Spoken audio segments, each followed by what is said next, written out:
the gateways to spiritual connection, to energetic layers. And I think what's really going on here is that fluoride shuts the door to spiritual connection. So if you kind of keep the brain locked down, whether it's fluoride in the water, shut down the pineal, aluminum to disrupt the nervous system, these artificial sweeteners, then we're just in a pen.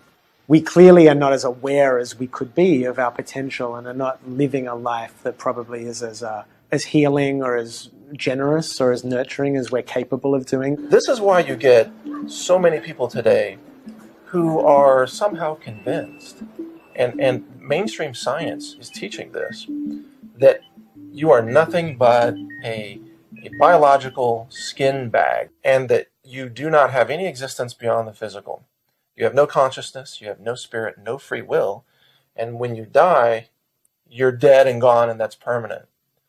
That's a very dangerous philosophy. And we are dealing with Alzheimer's, Parkinson's, ADHD, all of these neurological diseases.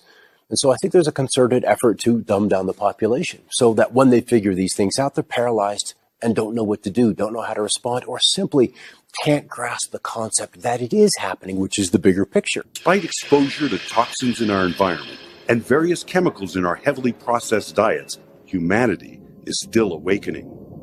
Every day, the light of a new eon shines upon us, bringing with it an unexpected source of enlightenment. What people don't realize is that your consciousness is governed by light, and the pineal gland is the center of consciousness. The brain chemistry works in accordance with this. So when you wake up in the morning and the receptors in the back of your eye pick up light, the moment that happens, your optic nerve sends a signal to the pineal gland, and the pineal gland starts making serotonin. And serotonin is the daytime neurotransmitter. This is all brain chemistry. Light hits your eyes, hits the pineal gland, changes chemicals inside your brain. Serotonin suddenly erupts in your brain. You get happy. That's all part of consciousness, and it's all guided by the sun. The energy of the Earth is higher than it was in 2012, and it will continue to increase. All of the solar storms that are bombarding our Earth has been proven to create psychoactive experience. And so the color of light changes your consciousness. And if the sun is changing, then it's possible that our consciousness is changing. And it's all, I believe, part of this greater awakening that we're going through at this time. This pineal gland activation, you could call it that. You could call it the coming golden age. You could call it the energetic shift that we're going through at this time. It could be that the changing nature of the sun over the last 20 years is what's causing the great awakening that's happening. For the first time in history, humanity as a whole is being presented with the opportunity to unlock the dormant potential that's swirling inside each of us. By avoiding toxins, getting sunlight, and undertaking various forms of meditation, one may improve the overall performance of this tiny little gland and bear witness to the greatest secrets of the universe.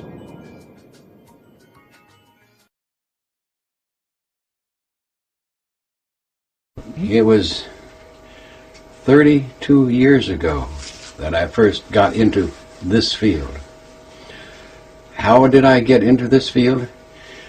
By accident, sort of like the monkey who fell out of the tree.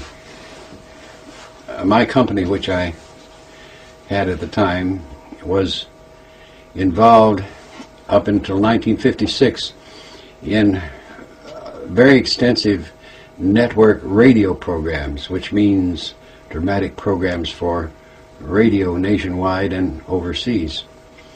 And in 1956 we had the choice of whether we converted all the way into television. And so we had started to do so until we discovered a very interesting thing. Now, we had been doing these radio programs for many years, and what we discovered was that it was like seeing a movie all over again. It was this is where we came in, because we were taking exactly the same thing that we had done 8 to 10 years earlier and putting a picture to it. It was nothing more to us than radio with a picture. So we did not think that we wanted to go through this all over again. There must be something better to do than to go into television. And we had already 2 quiz shows in television and found that this was nice, but there must be something better. So, as the head of the company, and knowing in American language, you have something that says you pass the buck. The buck ends with the president of the company, the responsibility, as does the authority. So I decided we would try something else. And being very professional in sound, we naturally began to think of some way to use sound as a new means of a new direction for our company. And what we first came up with and started conducting in our research and development division of our company was how to help people learn while they are asleep. Very interesting parable that all the way back in 1956 we started conducting studies how to do this. And the first problem is how to get people to sleep. Because you can't take a subject and say, now go to sleep. You have to, and you do not want to give them chemicals or drugs to go to sleep because that won't serve the purpose. So we began to use sound to help people to get to sleep. And that's how we first began to get into the technology of what we have since become. But along the way, a very interesting thing took place.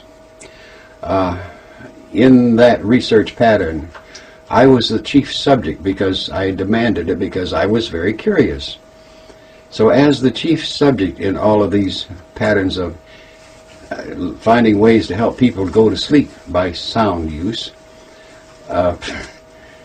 evidently I absorbed something.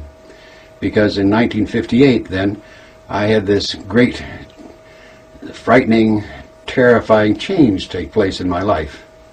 And I have written about this, as you know, in several books, and it's very, I guess, common knowledge even throughout the world because the books have been translated into various languages. But simply put, at that time I began to experience moving out of my body. And that was the final thing of something that had begun a year at least or more before that time.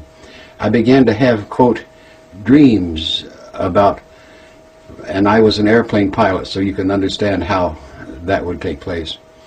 I began to have dreams about taxiing to the runway on an airport and getting the plane off the ground, and once I got it off the ground, that I would look up and here are all these wires. It was as if one were flying down the street, and there were all these power lines overhead and telephone lines, and you couldn't find a hole to get out of it. And that dream had gone on, a recurring dream for at least a year. And then, shortly before this big thing took place in '58, I also began to experience a funny kind of vibration. And I went to it was as if my body were shaking, but there was no feeling of shaking. It was just internal. And I went hurrying to my favorite doctor, and he examined me and says, "Oh, you are working too hard. You are stress-filled, but there's nothing wrong with you. Go take a pill and relax or something." Well, not necessarily being a pill taker, that did not work too well. But in any event, after many times, like 25 or 30 more times of experiencing this vibration, I thought, well, and fighting to get out of it is the point. I just pull myself away from this vibration. The next step was, well, this will never get anywhere. I'm too frightened about it. If it's going to kill me, let it kill me. So, with that in mind, one particular afternoon when I was lying down, I said, all right, fine. The vibration came. If it's going to kill me, let it kill me. So I waited and waited and waited. And after a while, after about 5 minutes, it faded away, and I was still alive. So I thought, now I know it won't kill me. So I'm on safe ground. So after that, I began to simply let it happen and wait that 5 minutes so I could do something. And on this one famous night, as we're in 1958, I was lying in bed on a Friday night, waiting for this vibration to end so I could go to sleep. And as I was lying there thinking about what I was going to do the next day, while this vibration got through doing what it was supposed to do, I was thinking how nice Saturday morning was going to be, because we had had what we call a cold front come through, and there would be strong northwest winds, and there would be great thermal action. So, being much into sailplanes and gliders at that time, the soaring was going to be tremendous. And as a result, this was my sense of great joy and anticipation as I was waiting for this vibration to end. And as I waited and waited and thought how nice this is going to be, suddenly I felt something bumping against my shoulder. And that, of course, is part of the history when I discovered that what I was bumping against was the ceiling of my bedroom. And that bumping turned around, and I did not know where I was till I saw this funny sort of a fountain coming out of what I thought was the floor. And I thought, where am I? This is a funny kind of dream. And I looked more closely, and I thought there's something terribly wrong. This is not a fountain, this is the chandelier, the light fixture coming out of the ceiling. So I looked around, and sure enough, down there in the bed below me was my wife lying in bed, and beside her was a man in bed. And I says, what kind of dream is this? This is a strange dream. Who would I think of who would be in bed with my wife? And I said, I can't resist finding out. So I moved a little closer, and then this great shock came over me, because the person in bed with my wife was me. And then the fright came, the terror. What am I doing? Am I dying? Let me get back quick, something. So I went through the air like this, swimming through the air to get back in the body, pang, got back in the body. That was the first time that I, in turn, found out. And then very quickly I sat up, and everything was quiet. My heart was racing because I was excited, but everything else was fine. My wife's asleep, quiet, nothing, no problem. So that is exactly how it began, all the way back in 1958. And the author of this book, Journeys Out of the Body. Would you welcome Robert Monroe?